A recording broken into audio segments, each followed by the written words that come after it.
Hi! In front of me is VIVO Y36 and today I would like to show you how you can add emergency contacts on this device. Begin by opening Safety app and tapping on your info at the bottom right corner. Then click on Emergency Contacts and tap on Add a Contact. Now select Allow in the pop-ups and click on one of your contacts that you wish to add. You can do exactly the same with all the other ones you need.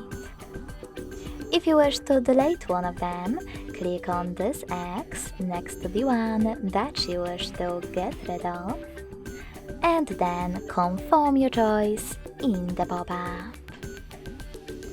Thanks so much for watching. If you enjoyed this video, smash that like button, comment and subscribe. Bye!